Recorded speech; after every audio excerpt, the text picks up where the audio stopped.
ये सिर्फ किसी एक देश की आज़ादी की कहानी नहीं है। नहीं, ये कहानी है एक बहुत पुरानी सभ्यता की, जो उपनिवेशवाद यानी कॉलोनियलिज्म की आग से गुजरी और फिर एक नए राष्ट्र के तौर पर जिसका जन्म हुआ।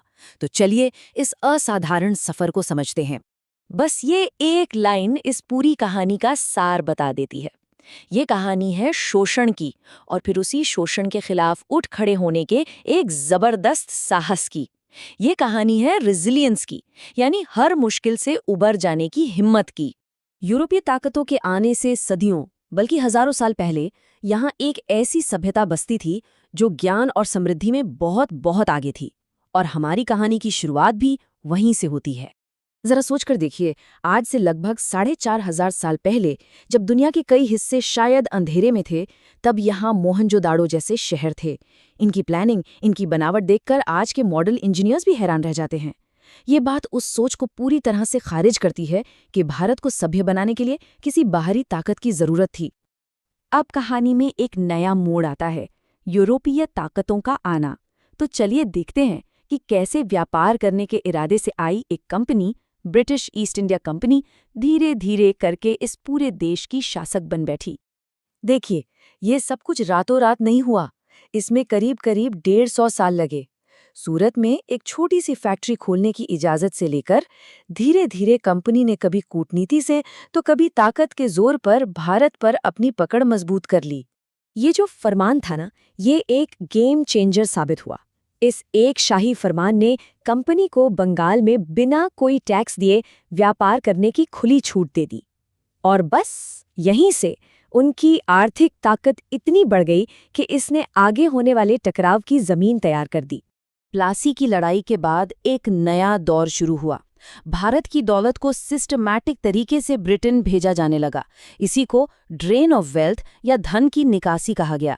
ये एक ऐसा घाव था जिसने भारत की अर्थव्यवस्था को धीरे धीरे अंदर से खोखला कर दिया और लोगों में गुस्सा भरता चला गया। और फिर वो साल आया जिसने सब कुछ बदल दिया, 1857। ये वो साल था जब कंपनी के खिलाफ लगभग एक सदी से जो गुस्सा जमा हो रहा था, वो एक ज्वालामुखी की तरह फट पड़ा। वजह तो कई सारी थी, आर्थिक लूट, राज्यों पर कब्जा और लोगों के धार्मिक मामलों में दखलंदाजी।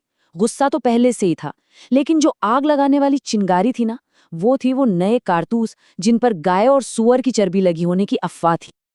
ये आग सिर्फ एक जगह नहीं लगी, ये दिल्ली से लेकर कानपुर, लखनऊ और झांसी तक फैल गई। और हर जगह बहादुर नेताओं ने अपने लोगों को एकजुट किया और आज़ादी के लिए अपनी जान की बाजी लगा दी। ये शब्द उस विद्रोह के दुखद अंत को बयां करते हैं। आखिरी मुगल बादशाह बहादुर शाह जफर, जिन्हें विद्रोह का नेता बनाया गया था, उन्हें अपने ही देश में दफन के लिए 2 गज जमीन भी नसीब नहीं हुई। उन्हें रंगून भेज दिया गया, जहां गुमनामी में ही उनकी मौत हो गई। 1857 ने सब कुछ बदल कर रख दिया।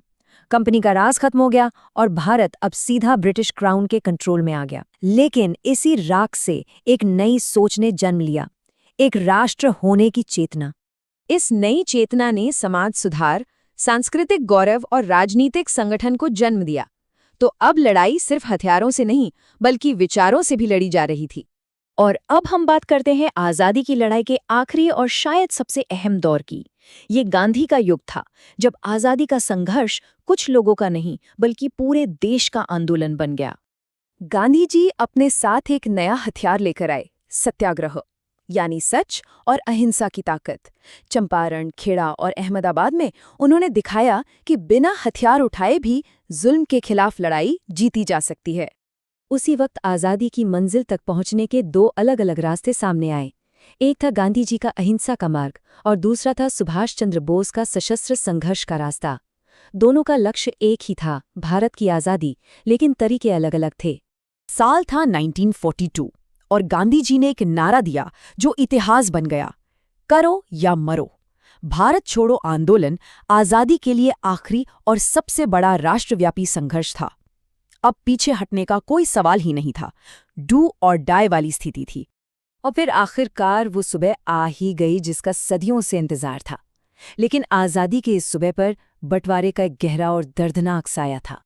आखिरी के कुछ साल तो मानो बहुत तेजी से निकले। पाकिस्तान की मांग, ब्रिटिश सरकार का देश छोड़ने का फैसला और माउंटबेटन योजना, हर एक घटना ने हमें आज़ादी और बंटवारे दोनों के करीब ला दिया। लेकिन इस आज़ादी की कीमत बहुत बड़ी थी। बंटवारे ने इतिहास के सबसे बड़े विस्थापनों में से एक को जन्म दिया। लाखों लोग मारे गए और करोड़ों लोग अपने ही देश में शरणार्थी बन गए। ये एक ऐसा जख्म है जो शायद आज तक पूरी तरह से भरा नहीं है। तो आखिर 1947 को कैसे याद रखा जाए? एक शानदार जीत के तौर पर या फिर एक भयानक त्रासदी के रूप में? शायद सच ये है कि ये दोनों था। एक ऐसी जटिल विरासत जो आज भी हमारे साथ है और हमें सोचने पर मजबूर करती है।